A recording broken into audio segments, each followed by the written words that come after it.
Thanks for staying with us. It's a rainy day today, but so some social media, we're seeing some stories that caught our attention, and we just thought it was worth talking about because it's the reality that we face. So a Nigerian certified marriage counselor and educator, Safiyyah Kassim, said that a woman's respect and submissiveness for her husband will naturally reduce if she's the one providing for the family.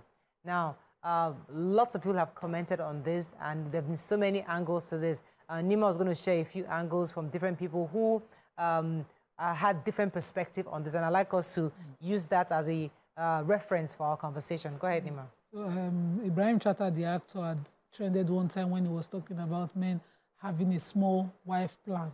That when you grow old in one marriage, there's a likelihood that the woman will not be kind to you in old age. And so a man must have 2, 3 other women. Don't marry one wife. And he trended at the time when he said it.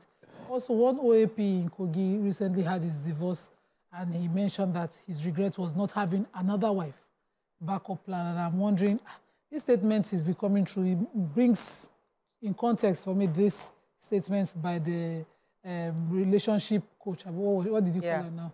You know, that a certified marriage coach saying that women would most likely, over time, reduce the respect they have for a man if they continue to provide. And having listened to BC over time, there's no better truth for me than what this marriage coach said. Because BC talks about, there was a day we were on the show, she was talking about, we called it, the day that we called it a damsel in distress show. And we're saying, I'm a damsel, but I'm not in distress. And she said, no, you have to be in distress. As a woman, you must be in need.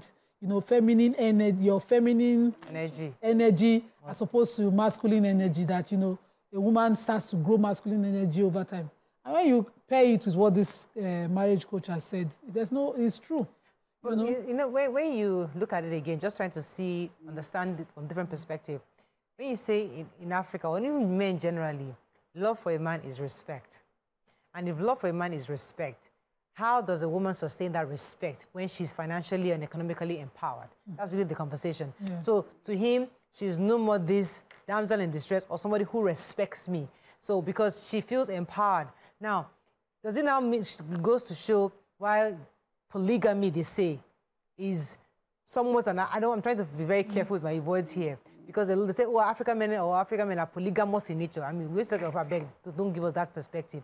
But the truth is that if love to a man is respect, and the woman being empowered diminishing that respect, should we therefore begin to consider the possibility of sharing?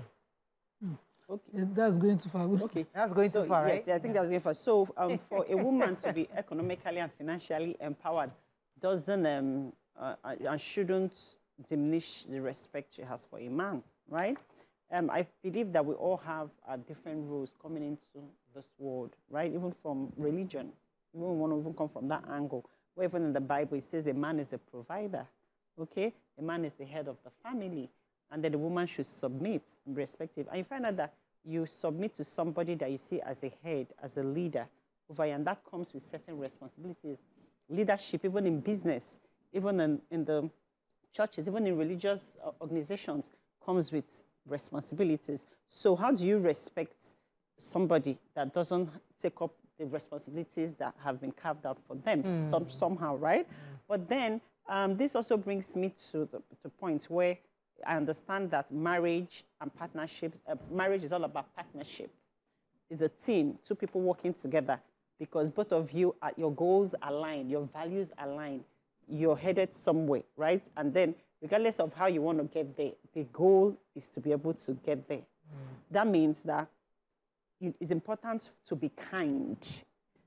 Kindness is an integral part of marriage or partnership or friendship, because if a man is kind to his woman, that you have 1 naira, and I'm able to see what you can do with your 1 naira, and you say, baby, right now, I just have this 1 naira. What can we do with this 1 naira? How can we feed with this 1 naira? I will respect that, and I will respect you for that, right? It. Yes, and because you've entrusted that to me, you've been vulnerable to me, and I know that you're not a lazy man. You're trying to provide within the capacity you can provide, and I can work with that. And then if you're kind to me, and then I become financially and economically empowered, and I have more than you do, then I can also share. So kindness is just... Why is it that the men have to be the one to be the first to show kindness? Because they be head now. You know, men forget to lead. Yeah. I was recently discussing this actress, apart from the actress, myself, Pramatu, and was on, I think on Friday, we're in studio here discussing malice in marriage. We're discussing, and I'm thinking, why do men think malice? Okay, if you decide to keep malice in your home, and I decide to retaliate it, who will end it? Somebody has to take the lead. And if it has to be the woman each time apologizing, she's leading you. Yeah. If your home, your marriage is important, and your home is important, even if you have a little issue, leadership is that, oh, this fight we are fighting, madam, when is it going to end? Can we sit down and have a conversation? Exactly. But whenever the woman comes in to resolve it, she's leading you. It's not only financially. Yes. If it has to be the woman who spots that, oh, there's been no sex in this marriage, she's the same one who spots that there's been no this in this marriage. Nobody's leading her, she's leading herself. And if you have two, because when we bring ego into it, and we see men thinking, no, I must establish my authority, I'm the man, your stating the man is not what makes you the man. It's in the roles that you play. Yeah. Oh, the roof is leaking. I have seen it. What if every time it's the woman that says the roof is leaking, or at night everybody has gone to sleep, you as the head and protector of your home did not check your gates. And in the morning, who left this gate open? And the woman has to do all of that over time. This is not even talking about money now. When we now bring an empowered woman into it, somebody was talking about an actress I have deep respect for and says, it's because she has money. And I said, no. She's been made to stand as the man in her life. Any man that wants to marry her will first of all come in, not with the mindset of she must submit. Because you must earn the respect of her to trust and think, oh, I don't need to provide anymore. I can relax. I'm safe. But if she looks at you and she can, hey, see one guy ahead of me, you're a spendthrift, you waste, you know, she would most likely be like, I can't trust this person and risk my financial stability, my financial independence as against this person. And that lack of trust will make her not... But they always say something that... Use her feminine whoever side. You get, you take it manage. Like that, manage. Because you that went to go and say, this is the person. So if you unfortunately marry somebody who is not a leader, it's your kind of ones. I was watching a video recently, I think it was yesterday or this morning. You know, somebody saying that the Bible says that... I'm trying to remember the quote. He was just trying to say that man owns a woman. That you are owned by your husband. Because when you are, because that according to him, that's God's intention. That you are called Lord in the Bible. I'm trying to remember the part of the Bible where someone was referring to her spouse as Lord and Master. So now, if your master in the Bible, if your master or Lord instructs you or doesn't instruct you, that is the leader you have chosen for your house. And regardless of that, of your choice, regardless of his directive, you have to obey. So in that sense, if you as the woman have chosen somebody who you think cannot lead you, it's your choice. Now, should we be forced to stay with those kind of people when you realize you're being led astray by the person you marry? Okay, so you said whether I've chosen or not chosen, that Lord is Lord, Master is Master. If you're Master and you're Lord, that means you're leader. So you will provide because you're Lord and Master. It has nothing to do with my choice. So I'm just trying to take it from this perspective now, right? Which I don't even agree with. But if you're Lord and Master over me, right, and I'm servant and submissive, then you should play the roles of. There's no instruction here. There's a manual. Lord, the Master, servant. So if that's the role, you should play the role of Master. Provide. Make sure everything is available. So let me not be running around you, left, right, and center. What if it determines, this is your point, what if it's the one to decide that, Amaka, why do you need 2 Samsung? Not be phone. Use one small Nokia and one this No problem, you're Master. Now you're not the one that bought it and provided. If we go through this analogy you now, see, that's which where, I don't agree with. No, that's where most likely the disrespect will come in. So a woman might think, oh, I need two signature item, and the man thinks you just need item. You don't need signature. Leave signature alone. And the woman accepts first time. But her needs are still her needs. And because that's why that relationship is one of that must only exist when there's love and kindness. If over time she's showing up, she's shown you that she's up to it, and you still not think she's deserving of it, you can't blame her. With time, it's just natural. With time, things will dwindle. That respect. If I can afford this cup, I can actually afford it, and I have shown you I can afford it. But now you are head of the house, and you forget that I'm an adult, that you have married. Because some people, those days, even in the Bible, the wives were young teenage girls, young women. Even in the Quran, the age of marriage then was quite different. Nowadays, you are marrying your best friend from school. You people are 2 years apart. Some 5 years apart. Even when you are 19 years apart, some men know they must show kindness. You are determining my needs, my wants. There's a time you can't continue to determine it. Why did this person particularly say that you will naturally diminish your submissiveness? That's the point. That's why I'm totally in agreement. When the person can't help themselves, when they have things to lose, they are afraid of what they can lose, you can control them. I think it is about control. It's a choice, Nima. I think it's a choice. No, I'm saying for men who like to be on top of, in control. But when the person no longer has that fear, or when the person says, okay, I don't even want again, I don't want cup, I will drink with my hands. From the woman's part. Yes. You can choose to remain submissive, regardless of... With an effort. Exactly. With an effort. We are saying... You can choose. With a kind person, you can choose. And you can sustain. Yeah. With a wicked and controlling person, with time, it's only a matter of time. It's a time bomb waiting to explode in your face. So let me come from this angle. So if you can have a kind man that is willing to provide, right? But he's just naturally lazy. You can't push him out of bed. His brain just is not booting. He's not innovative. Nothing is just happening. But he's kind, so right? Then you can have a man that might not be kind or too kind, but he's a hard worker.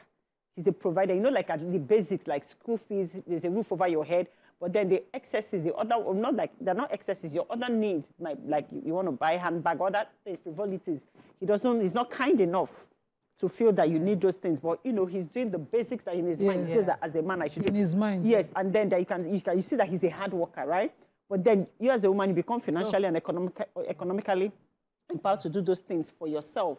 So if you come from that perspective, here now, I'm sure what they're trying to say now, are you going to be submissive enough maybe to take permission to be able to provide permission? No, I'm just trying to say, like, if it's supposed to be a family pool. Let me bring a perspective that our producer was saying. He said that this generation of men want women to be both submissive and providers, and this isn't the natural order of things. Yes. So who determined the natural order of things? Because I shared before that, yes, a man is supposed to be a provider, but it's also the head of the family with or without his ability to provide. And I got that from Mrs. Ibokwa, which she said many years ago, that yes, he's supposed to provide, but there's some times where, for whatever reason, he's unable to. But that should not diminish his responsibility as the head of the family or the respect thereof. So the truth is that we are trying to force men into that. We have not forced them. That's their natural state that God has planned. But there are some times where it doesn't happen. That we must still be submissive and accept that, okay, this man cannot provide it, but yet he's still the head and leader of the house. See, Morel, those are the exceptions. I always say that statement is very flawed. You know why I say it? A woman will naturally lean towards somebody. Is your reliance on that person? Oh, babes, I need rain. Babes, no, I don't want rain again, I want sun. Your constant need. That's why somebody used the word damsel. You have to be in distress. You constantly want to go. When you know that person, each time you go, it's like a child to their mom. Mommy, I want food. That child will always love and need and come. When the mom turns around and says, stop it, don't ask me for anything. Over time, when the child starts to provide for themselves, you see their authority start to come out. It's just natural. we're talking of psychology now. Sorry. And it goes also with distrust. Okay, a man can determine for you not to use a mug, a ceramic mug, and say use plastic cup. But he goes out and buys a ceramic mug for himself. How will you respect? Yes. If earlier in the show, somebody had called me to speak with his wife and all of that, she moved out of the house. The way he described house, oh my goodness. I said, what kind of woman will have somebody provide shelter in this economic that we are doing now? You know me, just hearing from him one side, I'd castigated this woman. And then so he says she doesn't pick numbers. Our family members have been calling her. By the time I spoke with that woman, I blocked the man. Let me take this call, Alima. Let me pause you for a second. Good morning. Thanks for calling. You're live. Oh, we lost our caller. Like I want to come from the polygamy. Sorry, are you done? I wanted to finish the story of what I found when I called her. So a resident he was talking about, this woman had a vying job in Lagos. They were living in Lagos, in Alausa here. And he went to build a house far in Mowe. And the house, it was a property she and him had thought, okay, let's buy. We are building. He built a small BQ there. They were not even completing the toilet when he compelled her to move. And she said, no, the commuting to work will cost me. He said, no, you have to stop work. She had a baby, nursing a baby at the time. So she moved and thought, oh, we are moving together, we are building together. And the man now said, okay, but because you are now there, I need to be in town. So that, and then he got a good accommodation, something that they could have both stayed here. He was deciding while he was leading, he was compelling suffering and hardship on her part and left her there. Said on the particular day she had to carry her baby, she was hungry, no food, and she was calling him, he wasn't picking. She was now broke. She had to go out of knocking on other people that were living in the community's doors to eat. When you demean a woman to that position, you can't blame her when she has to stand up. She had to stand up. She said, I secretly started a business myself. I secretly built myself, and I have gotten a house for myself. I never want to see him again. He didn't add that part, all those issues. And I said, did you tell him? She said, we had this conversation, and I have told him, where I am now, I have nothing to lose. With this security I've given myself now, I will never risk losing it again. So I think also it's when you as a human being, even when it comes to businesses, when you push other people to find themselves and then to know that they can be independent outside of you. And I think we need to, in relationships or friendships or partnerships, we need to be careful not to, that reliance on each other is important, right? Important. It's super important. Okay, then I want to talk about the angle Maria talked about, like when it comes to polygamy. So we know the environment we find ourselves, the African setting, men believing that they can have more. They can have more than one woman and stuff. And then there's an adage where they say, it's an Igbo adage where they say like that, for you to cheat. So I don't know how to really say it in Igbo, but it means that for you to cheat, you need to acquire a certain status as a man for you to have that right, for you to even think of it or want to have that right. Because how can you not even provide, right? And then you want to go and do extra. Which brings me to this fact that, like, where most women now are doing a lot for themselves. We live in the world now where women are thriving, okay? Where women are really providing and supporting the homes. And it's painful where a man is not even cheating with his own money. Right? Then you work so hard to provide for the family, to cover that man, because we live in a part of the world where we're trained to cover our men. Even when he's not doing well, what things are not happening, we keep covering. Our family members feel that, oh, this mug is the man that bought it. Why you're the one that bought it? We cover a lot to shield the man, to protect his ego and everything. Because why society believes that, the African society believes that a man should be that provider. So you find that as women, even when you're the one providing, unconsciously somehow, even though you want to show yourself, you still unconsciously submit. Yes, because you want to still, when it comes to family, there's a shame factor to the fact that you're providing. You're providing. It's in our head, regardless of how stubborn a woman wants to be. Somewhere it's there, right? Absolutely. So yes. So then it's not more painful when the man is not using that your money and hard work to cheat. And it's just like pushing someone to the wall. You keep pushing someone to, and then you keep pushing to test the person, know when they're going to bounce back. They're going to bounce back. And then they'll start reacting in different ways, which is disrespect. And then they get to the point where they start talking back and things start happening, things escalate. So it's also imperative and important that in a home where a woman is financially and economically empowered, that the man also has to work on himself. Yes, to grow. Yeah. It takes two. Yeah. The man has to work on himself because, like you said, if the man is not working on himself, he's not being kind, he's not doing certain things he's supposed to do, that disrespect must happen. Naturally, yes. Okay, I think we can wrap up on this. I mean, I think I like the way you ended this. It's a good way that it takes two. You know, disrespect only happens when somebody obviously is not doing his own part of the bargain. And I think The reason why we talked about this is because a relationships coach raised it, and he started bringing up all sorts of angles, and it was important for us to bring it back to the fore to remind everybody that these issues of relationship hasn't on two sides of the coin. Let's go on a short break. When we come back, move on, we continue with our show. Stay with us, we'll be right back.